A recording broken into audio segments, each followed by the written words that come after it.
chapters on the Vedic model of the mind. Vata, Pitta, and Kapha, three doshas. Okay. So the first thing to understand is the Vedic model of the mind is not Ayurveda. Those are different things, okay? But we'll get to that soon. Just a clarification. So Vata being like wind, the mind constantly bouncing around between whatever grabs its attention. If a Vata plants 20 trees, they may succeed in getting all of them to blossom, but struggle to give anyone enough attention to flourish. Pitta being like fire, burning intensely on whatever it's focused. They plant one tree, give it a constant attention, and care until they see the fruit, and then plant their next tree. Kapha being like earth, moving slowly but gradually building into something great. They might only ever plant one tree, but over many years cultivate it into something truly magnificent. I try to analyze myself using this framework, and I think I'm a pretty strong Vata-Kapha hybrid, which I don't believe Dr. K has ever talked about. I've always learned new things very quickly, and on a day-to-day basis, I'm constantly bouncing around, obsessing about whatever grabs my attention. However, over the long term, I'm very slow-moving, resistant to change, and very attached to the trees I've planted.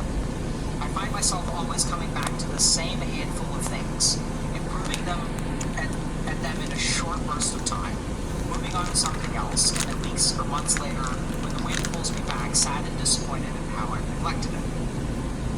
This fuels the obsession once again, with much of the time spent playing catch-up, only to lose interest once I get a feeling of, okay, I think I've made up for the neglect, but what about my other trees? I'm now hesitant to ever commit to something entirely new, paralyzed by the anxiety of letting my oldest trees wither and die. Caught in an endless cycle of trying to maintain what I have, yet feeling like nothing I do will ever reach its full potential. This affects my relationships, my hobbies, my responsibilities, and my job. What should I do to play into my strengths and mitigate my weaknesses when there are so many, when they are so naturally in conflict? Beautiful post. Okay, now, lecture is about to begin. Chat. Okay. So the first problem is that when I teach Ayurveda, I tend to teach it as if Vatas and Kaphas are opposites, right? If we think about wind and earth, we sort of think about them as opposites. But the truth is that Vata and Kapha are not opposites. They're actually independent, okay? And the idea that they are opposites comes from sort of essentially like a simplification of the doshas. So what we're going to do is explain in more detail how to understand your doshas, okay? So for people who are new, let's start with the basics. Okay, so Ayurveda is a system of medicine that's about 5,000 years old. That posits that not all people are the same, and that each person has an elemental balance of three types: Vata, Pitta, and Kapha. So Vata is like the wind, Pitta is like fire, and Kapha is like earth. I know I said five, but let's focus on these three. That's another simplification. So what they sort of notice is that some people are like the wind. Their mind is very dynamic. They learn things very easily. They're quick studies, but they also forget things very easily. Kind of like the wind, they blow really hard in one direction and can die down kind of randomly, and they can blow really hard in another direction. A lot of people sort of identify with Vata, especially because our society right now is very Vata-genic. So if you look at things like notifications and like the pace of society, our minds are becoming more dynamic. We have to deal with more stimuli, and it's like becoming like stimulus overload. So all of our society makes people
much, and then I'm juggling 10 balls, then I start dropping them left and right.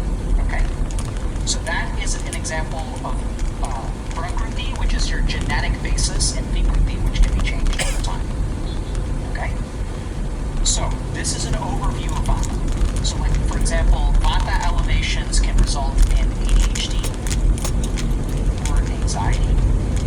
Right? When you cross the pitta threshold, you're going to get angry and you're going to snap at people. And when you cross the kapha threshold, you're going to be depressed. Okay? Now, the other interesting thing is, let's take a look at depression, for example. Right? So let's say that here's our vata pitta kapha. And so let's say that I have a vata person, a pitta person, and a kapha person. Okay? And then in each of these three people, if their kapha elevates over here, then I'll get an anxious depression. If this person's kapha elevates to over here, then I'll get depression with anger attacks. And if this person's kapha elevates to over here, which remember we don't need a whole lot of, then this is neurovegetative depression. You guys see how that works? So depression is a kapha imbalance, but depending on what your prakruti is, it will manifest in a different way. And the really interesting thing is that there's decent science to support this. Like, we know there are three kinds of, depressions, and we haven't quite done the study. I actually published a paper about this, about how they. What is this? What are you talking about?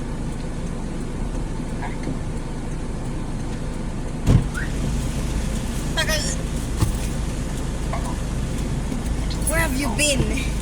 What's happening? I was on the way. For 20 minutes?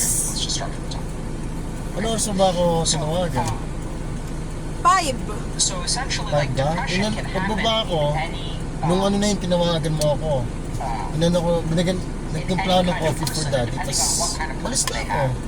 It'll manifest in a different way. Okay?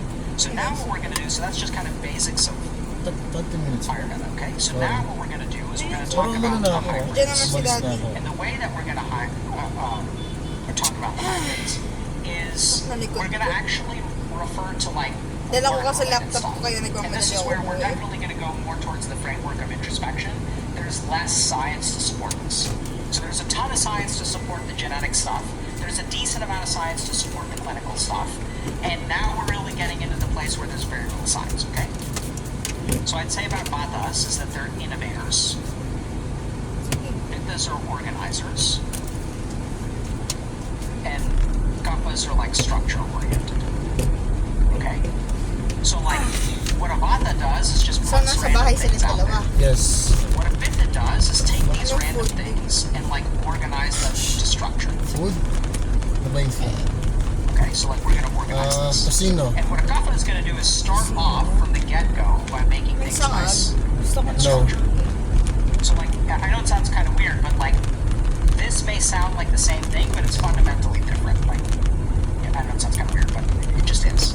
We'll explain that later, okay? So let's kind of look at Ang bigyan ng school. some combinations now, okay? So if I have a Vata Pitta person, so let's start with a straight Vata. So these people are innovators. So they come up with ideas. Generally speaking, can't see them to fruition because they sort of lack an organizing component or structural component. So like a Vata can be like a visionary. Okay, so like sometimes what you'll have, like sometimes actually CEOs can be Vata. But generally if they're Vata, so this is the kind of corporate consulting that I'll do, you need like a strong Pitta or a strong Kapha as a COO. So if you've got a CEO that's Vata, you need to balance it with a COO that's either Pitta or Kapha. Okay? And then you may say like, okay, what is a Vata plus Pitta? So the Vata is like the inventor. Hey, I came up with this cool blockchain. Cool. The Vata Pitta hybrid is actually the entrepreneur. So if you think about it, like what's the difference between an innovator and an entrepreneur? Right? So like the entrepreneur is someone who has the innovation